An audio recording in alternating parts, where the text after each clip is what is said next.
جو بندہ ایک دفعہ دیکھ لیتا ہے نا پوری بات, وہ پھر ان کے ساتھ نہیں رہتا کہ کتنے جھوٹے ہیں یہ لوگ. اب اس میں انہوں نے جناب لکھا ہے کہ جی مرزا جیلمی اولیاء جو ان کے اولیاء, ان کے فرقے کے اولیاء, ظاہر ہے کہ بریلویوں کے اولیاء جو ہیں دیوبندیوں کے نزدیک مشرک, اور دیوبندیوں کے اولیاء بریلویوں کے نزدیک گستاخ رسول. صحابہ کرام سے لے کر اللہ رسول پر حملہ آور ہے, اللہ رسول پہ حملہ آور ہے. حملہ آور تم لوگ ہوئے ہو جو چندے کھا رہے ہو, نام بیچ بیچ کے کھا رہے ہو. قانون نافذ کرنے والے ادارے کیا کر رہے ہیں؟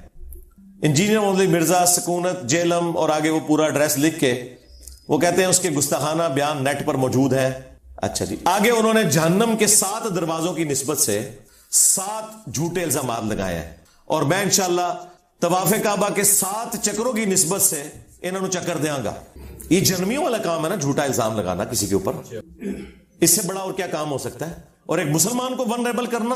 خود ان کی فقہ کی کتابوں میں لکھا ہوا ہے, ان کے بڑے مفتی کی ویڈیو موجود ہے کہ اگر کسی شخص کی بات میں 100 میں سے 99 مطلب کفر کے نکلتے ہو نا, اور ایک مطلب اسلام کا نکلتا ہو, تو مفتی پر واجب ہے کہ وہ اس ایک کا خیال رکھتے ہوئے اس سے فتوی کفر ہٹا لے اور اسے مسلمان سمجھے. جب تک کوئی کنفرم گستاخ رسول نہ ہو, آپ کسی کو قتل کرو گے, آپ قاتل ہو, آپ عاشق نہیں ہو کہ بھائی بندوق چکی اپنی خود ہی فتویٰ, خود ہی مفتی, خود ہی جناب عمل, خود ہی جج اور خود ہی قاضی. ایسے نہیں ہے. تم کہاں سے آ گئے جنہیں نماز نہیں آتی اور تم یہ فتوے دو کہ کون گستاخ رسول ہے اور کون گستاخ رسول نہیں ہے؟ یہ مذاق ہے کیا؟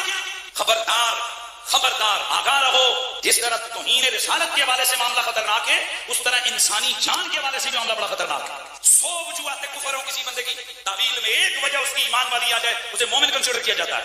100 وجوہات کفر ہو کسی بندے کی تعویل میں ایک وجہ اس کی ایمان والی آ جائے, اسے مومن کنسیڈر کیا جاتا ہے.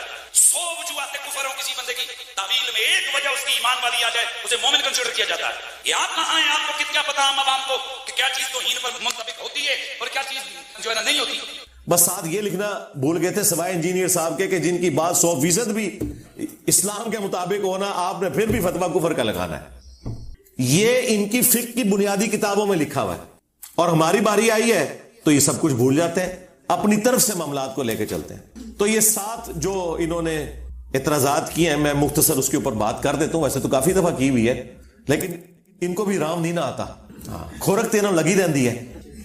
تو میرا کام یہ ہے کہ میں کھورک اتاروں, اور فائدہ ہوتا ہے. دیکھیں الحمدللہ ایک مہینے میں ہمارے 30 سے 40 ہزار سبسکرائبرز ایڈ ہوتے ہیں.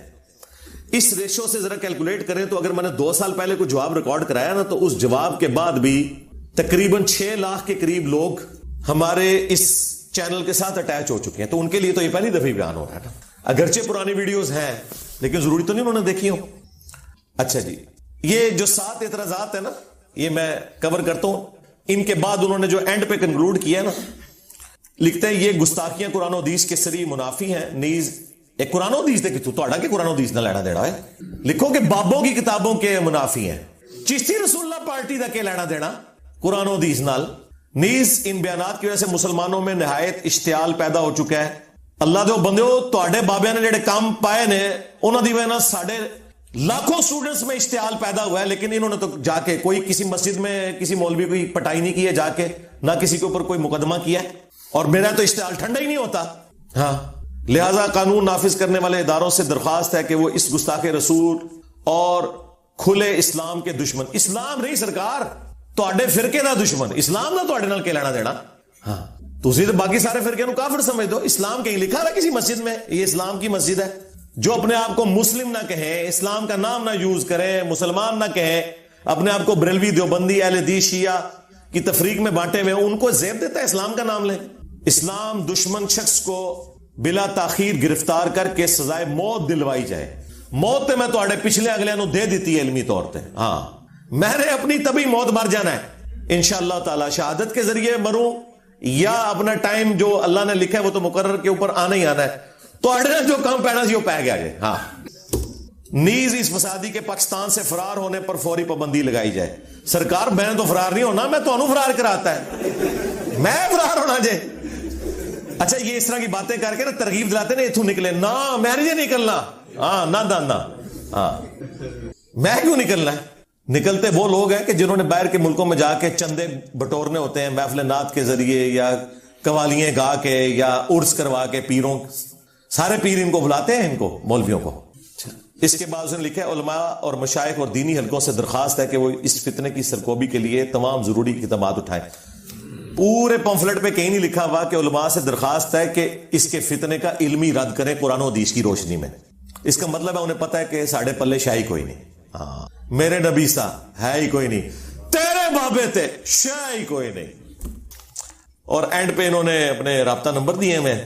اور اس بندے کی یہ حالت ہے، آپ کو پتا ہے یہ خادم رضوی صاحب کے ساتھ تھا شروع میں، اور تھوڑا سا دباؤ آیا تو اس نے لکھ کے معافی مانگی تھی. لکھ رہے نا اداروں سے درخواست ہے.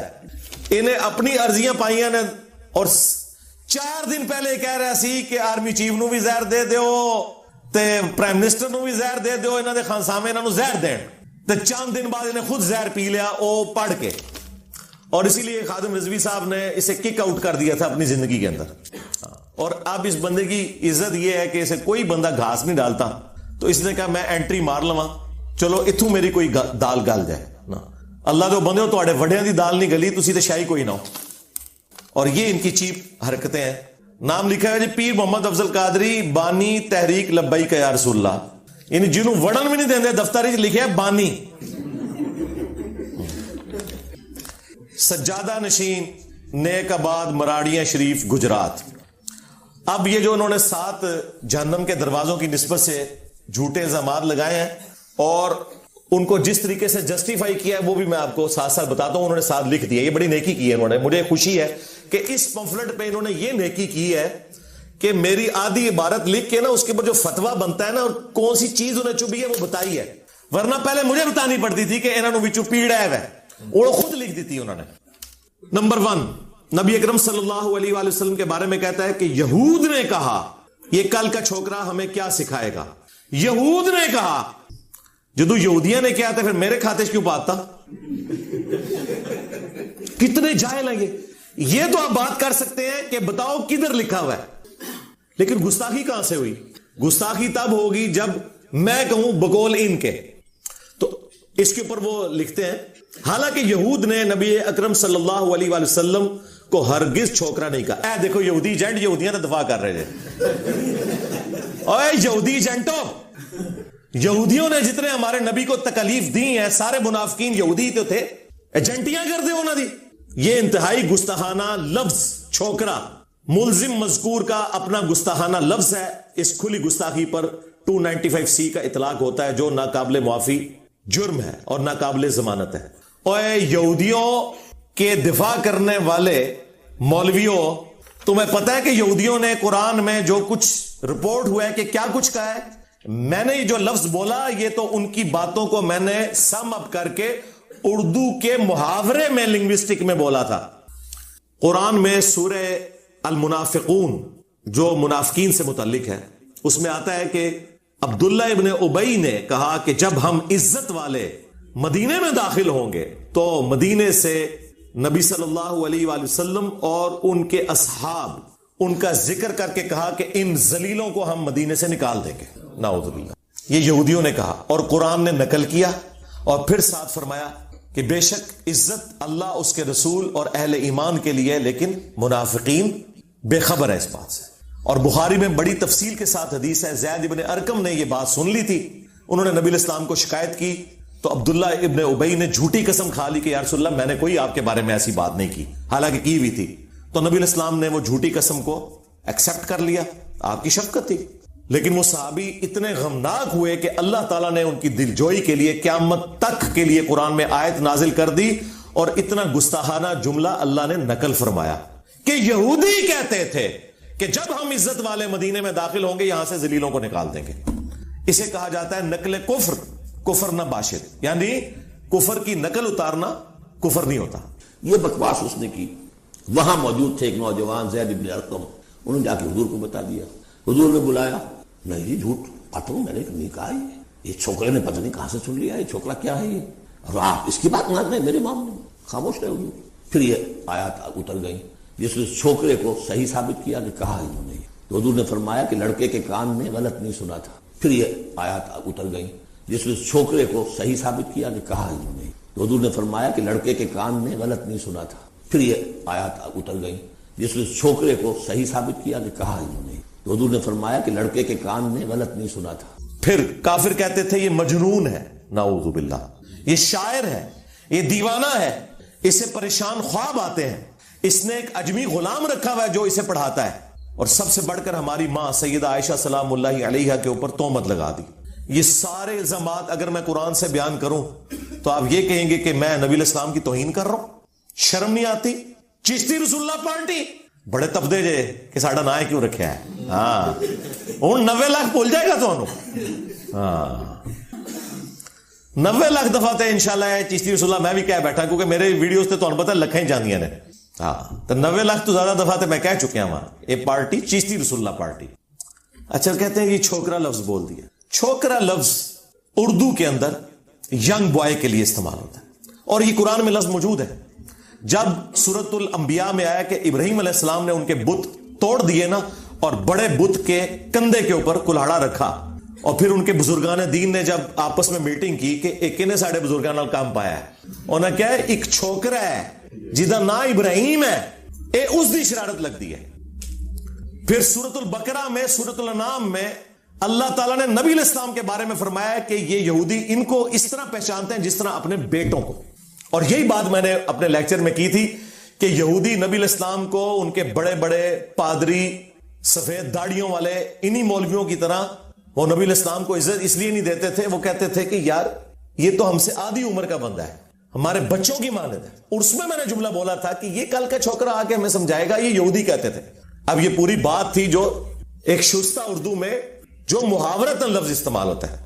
پھر آپ کو پتا ہے جب بھی ہم کوئی دینی بات کریں اللہ تعالیٰ کی غیبی مدد ہمارے ساتھ آتی ہے۔ وہ ایسے آئی کہ اچانک چند ہفتے گزرے تھے، سب سے زیادہ ہنگامہ کھڑا کیا تھا بریلویوں نے، اور ان کے اعلی کار بنے ہوئے تھے وہابی گلے پھاڑنے والے۔ وہ ہر جمعے میں نا یہ جملہ ریپیٹ کرتا تھا، معاذ اللہ۔ اچھا انہوں یہ بھی نہیں پتا اے معاذ اللہ نہیں ہوتا، معاذ اللہ ہوتا ہے۔ میرے بھائیوں، وہ بدبخت جو جہلم کا بیٹھا ہوا معاذ اللہ، اس نے رسول اللہ کے بارے میں اتنی بڑی ہرزہ سرائی کی اور جھوٹ بولا ہے۔ اس نے کہا ہے کہ یہودی کہتے تھے کہ رسول اللہ صلی اللہ علیہ وسلم معاذ اللہ ثم معاذ اللہ، ہم یہ لفظ نہیں کہہ سکتے، کل کے چھوکرے معاذ۔ اونٹ ہی کر لی پیش۔ ہاں وہ جو صحابہ کا نام ہے نا معاذ ابن جبل، اس میں پیش آتی ہے، لیکن معاذ اللہ میں زبر آتی ہے۔ اے منو کہتے ہیں عربی نہیں آتی۔ تنو میں چیلنج دیتا ہے کہ اپنے ساجد میر صاحب کو لوں، وابیو دیوبندیو تسی مفتی تقی عثمانی کو لوں، بریلویو مفتی منیب الرحمان سے، تم لوگ قرآن کی سب سے مشکل کوئی سورت ڈھونڈو، اس کی قرات کرواؤ، اگلا سورج طلوع نہیں ہوگا، میں اس کی پروننسیشن عربی سٹائل میں کروں گا، پھر پبلک فیصلہ کرے گی۔ اوے تواڈے مولوی تے ہے بے تے پڑھتے جے، ہاں انہاں کولو ہا عین ثا ذال وا بعد اے انہوں نے کہتے خواب بھی نہیں کڑیا ہوا، اور دیکھ لیں ٹائم قیامت تک ہے، لے کے آؤ۔ اللہ کی غیبی مدد کیسے آئی کہ وابیوں کا سب سے بڑا مولوی جو تمام رمضان نشریات میں تمام چینلز پہ بیٹھتا ہے، اور رات کو میرے ساتھ جی ٹی وی پہ بیٹھا ہوا تھا صلح حسن پہ، میں نے ان کی طبیعت صاف کر دی ہے، چیخاں کٹائیاں نے انہوں نے، میں انشاءاللہ ویڈیو آنا لی ہے۔ تو اس سے نا سوال کیا جدے میں کسی نے کہ جی یہ جو دیوبندی ہمیں بڑا تنگ کرتے ہیں ہمارے اسٹوڈنٹس کو، وابیوں کو، اہل حدیثوں کو، اور یہ کہتے ہیں یہ بچے بچونگڑے آ کے ہمیں سکھا رہے ہیں، تو پتہ خلیل الرحمان جوید نے کیا جواب میں کہا کہ یہ تو ہمیشہ ہوا ہے، جب کبھی کوئی نبی کسی امت میں گیا دعوت لے کر تو اس امت کے جو بڑے بزرگ ہیں نا وہ کھڑے ہو جاتے تھے نبیوں کے مقابلے پر اور کہتے تھے کہ کیا یہ داڑیاں ہم نے دھوپ میں سفید کی ہیں؟ یہ کل کا چھوکرا آ کے ہمیں سمجھائے گا۔ ہائے ہائے 1,24,000 انبیاء انہوں نے چھوکرا کیا ہے۔ دنیا میں آنے والے ہر پیغمبر کے ساتھ اس کی قوم نے جو پہلا اعتراض کیا بنیادی وہ یہی تھا کہ ہمارے باپ دادا پاگل تھے، انہوں نے کیا داڑیاں دھوپ میں سفید کی تھی؟ کیا ان کو کچھ پتہ نہیں تھا؟ یہ کل کا چھوکرا آ کر ہمیں یہ سمجھانے لگا ہے دین، یہ کل کا چھوکرا آ کر ہمیں یہ سمجھانے لگا ہے دین، یہ کل کا چھوکرا آ کر ہمیں یہ سمجھانے لگا ہے دین۔ اس کے اوپر کسی نے 295C نہیں کٹوائی، نہ اپنے نے اوڑا گلا پھاڑ دا جے، جس کو میں چیلنج کیتا ہے تو کدے بھی مبالغے علی حدیث مسلم شریف دی بیان ہی نہیں کر سکتا، کیونکہ وہ دے ذکر ہے کہ تیرے ماموں نے مولا علی علیہ السلام کے اوپر سب و شتم کروایا۔ یہ کہنا جی سب و شتم وہ تنقید ہوتی ہے، آپ کو نہیں پتا؟ نہیں سرکار، مسلم شریف میں ہی لکھا ہوا ہے 6229, وہ کہتے تھے لعن اللہ ابو تراب، ابو تراب پر لعنت، نعوذ باللہ، اللہ کی لعنت، اللہ کے فرشتوں کی لعنت، تمام لعنت کرنے والوں کی لعنت جنہوں نے اہل البیت کے اوپر لعنتیں کروائی، اور ان کے دفاع کرنے والوں پہ بھی لعنت، اور ان لعنتیوں کا حشر انہی لعنتیوں کے ساتھ ہو جنہوں نے اہل البیت کے ساتھ ظلم کیا، جسے فٹ اسے گفٹ۔ تو اس کے اوپر کسی نے 295C نہیں کٹوائی، بلکہ 1,24,000 اس سے FIR بن دیے جے وق وق۔ یہ ہوتی ہے اللہ کی غیبی تائید۔ ایک کہنا جی 10 لاکھ دیاں گے سامنے بات ہو، میں 20 لاکھ دیاں گا حلال دا، اپنے وڈا لے آؤ میرے سامنے۔ مجھے بتائیں میرا کوئی اسٹوڈنٹ جا کے مزار قائد پہ کھڑا ہو کے کہ اوے تقی عثمانی باہر نکل میں آگے ہوں، یہ نکالیں گے، وہاں لگوائیں گے اس کو؟ تے چھوٹے چھوٹے چوہے نکل کے منو کہتے ہیں انجینئر گل کر، وہ گل کرنے لی کرو، لے آؤ وڈا اپنا۔ ہمارے صحابہ کرام پہ جب برا وقت آیا نا، بخاری مسلم میں آتا ہے کہ 12,000 کا لشکر حضور کو چھوڑ گیا تھا غزوہ حنین کے موقع پر، ایک تکبرانہ جملہ نکل گیا تھا کہ بدر میں 313 تھے، غالب آئے، آج تو ہم جیت جائیں گے۔ اللہ تعالیٰ نے پھر کہا کہ تمہیں بھاگنے کا راستہ نہیں ملا، تم نے یہ بولا کیوں؟ تمہیں تو کہنا چاہیے تھا اللہ کی وجہ سے مدد ہوئی۔ صرف 80 بندے حضور کے ساتھ رہ گئے اور سامنے ہزاروں کا لشکر ہے، نبی علیہ السلام اکیلے آگے بڑھے، انا النبی لا کذب انا ابن عبد المطلب، میں نبی ہوں، اس میں کوئی جھوٹی بات نہیں، میں عبد المطلب کا بیٹا ہوں، اور پھر اپنے مبارک ہاتھوں سے ایک مٹھی بھری کنکریوں کی یوں پھینکی کافروں کی طرف، جتنے سامنے تھے سب اندھے ہو گئے۔ یہ معجزہ ظاہر ہوا۔